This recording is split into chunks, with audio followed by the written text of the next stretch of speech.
Dear students, आज की video में हम डिस्कस करेंगे exercise 14.3 question second and third. First question जो मैंने इसका कराया है आपको ब्रीफली समझाया है कि बार ग्राफ हमें कैसे बनाना है, कैसे अब हमें रिप्रेजेंट करना है ग्राफ पर। तो अब स्टार्ट करते हैं सेकंड क्वेश्चन को। सेकंड क्वेश्चन की स्टेटमेंट आपकी स्क्रीन पे आपको दिख रही है। The following data on the number of girls पर 1000 boys in different section of Indian society is given below.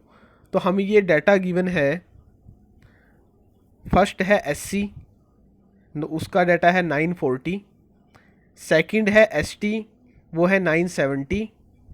Third है नॉन एससी एसटी, वो 920 है। बैकवर्ड डिस्ट्रिक्ट वो 950। नॉन बैकवर्ड डिस्ट्रिक्ट वो 920। रूरल 930। एंड जो लास्ट गिवन है वो है अर्बन 910।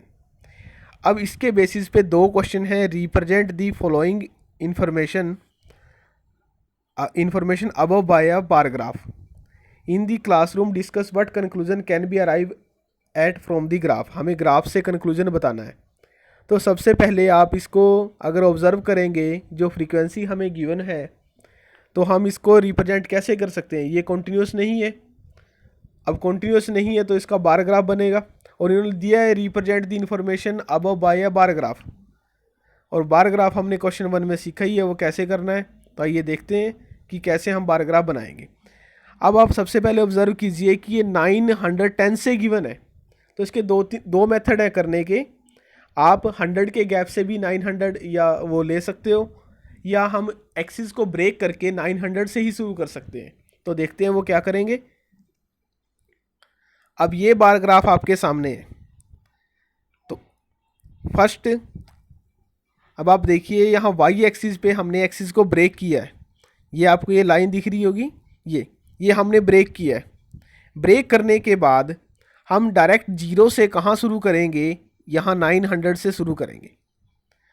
जो फर्स्ट बॉक्स हमारा आएगा, पहले हम ये लाइन लगाएंगे, ब्रेकिंग लाइन, और 900 से शुरू करेंगे। उसके बाद 10 का डिफरेंस लेते हुए हम यहाँ 1000 तक लेंगे।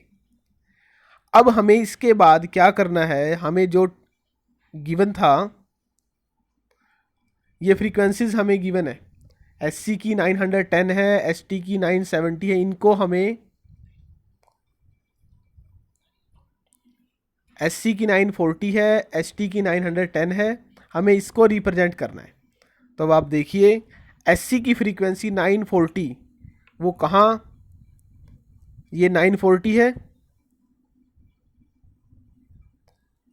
तो अब हम इसको प्लॉट करेंगे, वो मैंने आपको सिखाया है। सबसे पहला बॉक्स हम ब्लैंक रखेंगे। उसके बाद जो ग्राफ में सेकंड बॉक्स होगा, उसकी दोनों साइडों में लाइन लगा के एक रेक्टेंगल बनाएंगे, और वो रेक्टेंगल कहाँ तक जाएगी, 940 तक।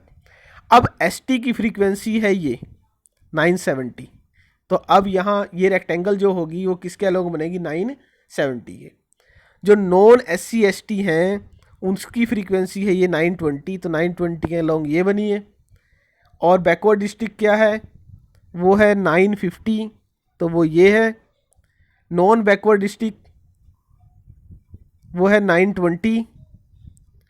अब रूरल 930 है, तो वो ये। और अर्बन में 910, वो लास्ट में ये है। तो अब आप इसको ग्राफ को देखिए, ये आपके सेकंड क्वेश्चन का आंसर है। जो ये आपके सामने स्क्रीन पे आपका जो दिख रहा होगा बार ग्राफ बना हुआ, ये सेकंड क्वेश्चन का आंसर है।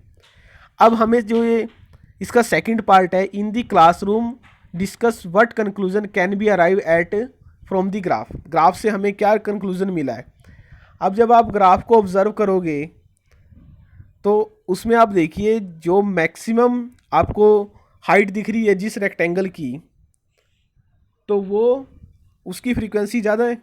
और वो किसके अलोंग है अभी, एस टी के। तो यानी कि इसका आंसर क्या होगा, नंबर ऑफ गर्ल्स पर 1000 in S T is more from other cases. जो भी ये केस हैं, S T, non S T, backward district, non backward district, rural and urban, इन सब में जो नंबर ऑफ गर्ल्स हैं पर 1000 बॉयज़ पर, वो एस टी की मैक्सिमम है। तो ये इसका आंसर है। अब करते हैं इसका थर्ड क्वेश्चन। इसके इस एक्सरसाइज के क्वेश्चन नंबर 1, 2 एंड 3 तीनों बार ग्राफ के हैं। तो जैसा हमने क्वेश्चन 1 और 2 में सीख लिया है, वैसे ही हम थर्ड क्वेश्चन में करेंगे। थर्ड क्वेश्चन की स्टेटमेंट है given below are the seats won by the different political parties in polling outcome of a state assembly election। अब पॉलिटिकल पार्टीज़ की ये seats number of seats given है। इस data को जब हम रीड करते हैं तो आप देखिए जो पार्टी ए ने कितनी नंबर ऑफ सीट्स वोन की है 75, पार्टी बी ने 55, पार्टी सी ने 37, पार्टी डी ने 29, पार्टी ई ने 10 एंड लास्ट में पार्टी एफ ने 37। अब हमें इसको बार ग्राफ पे रिप्रेजेंट करना है। अगर आप इनको नंबर ऑफ सीट्स को ऑब्जर्व करोगे, इनकी फ्रीक्वेंसी को, तो ये इनमें ज़्यादा अब आप देखोगे तो वो 5 के मल्टीपल है, ये 10 के मल्टीपल में भी हम इसके इंटरवल को ले सकते हैं। 5 के मल्टीपल में लोगे वो थोड़ा लेंथी हो जाएगा, 10 के मल्टीपल में आप लो तो उससे बार ग्राफ ईजिली बन जाएगा। तो अब हमें जो इंटरवल लेने हैं अलोंग दी एक्स एक्सिस हम क्या लेंगे पॉलिटिकल पार्टीज़, और अलोंग दी वाई एक्सिस हम जो ये फ्रीक्वेंसी गिवन है ये लेंगे।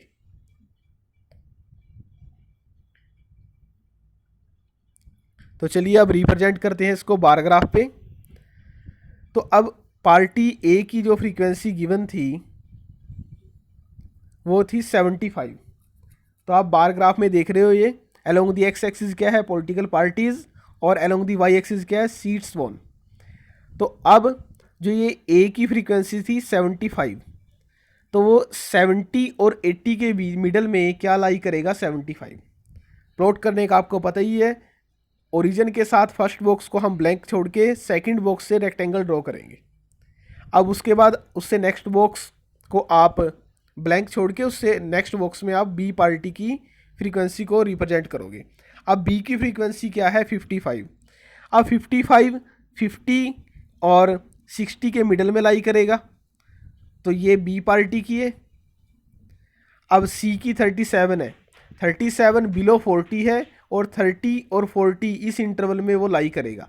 तो हमने यहाँ जूम कर लिया, ग्राफ पे बनाओगे इजीली बन जाएगा, ये 37 है। अब डी की फ्रीक्वेंसी गिवन थी 29, तो 29 बिलो 30 होगा, 30 से नीचे बनेगा, तो 20 और 30 के मिडल में बीच में लाई करेगा। तो अब बिलो 30 वो ये है 29, ये डी की फ्रीक्वेंसी है। ई की फ्रीक्वेंसी 10 है, ये इजीली रेक्टेंगल ड्रॉ हो जाएगी। ऐसे ही एफ की जैसे हमने सी पार्ट में किया 37, ऐसे ही एफ में। तो अब जो आप अपनी स्क्रीन पे देख रहे हो ये थर्ड क्वेश्चन के फर्स्ट पार्ट का सॉल्यूशन है, भी बार ग्राफ पे रिप्रेजेंट करना है। अब सेकंड जो पार्ट है विच पॉलिटिकल पार्टी वोन the maximum number of seats, किस पॉलिटिकल पार्टी ने मैक्सिमम नंबर ऑफ सीट्स वोन की है। तो अब आप ऑब्जर्व कीजिए कि बार ग्राफ में मैक्सिमम जो आपको हाइट दिखेगी जिस रेक्टेंगल की, तो वो उस पार्टी ने वोन की है, वो पार्टी कौन सी है ए। तो इसका आंसर क्या हो जाएगा पार्टी ए। सेकंड क्वेश्चन का ये आंसर है विच पॉलिटिकल पार्टी वोन the maximum number of seats, तो इसका आंसर क्या है पार्टी ए।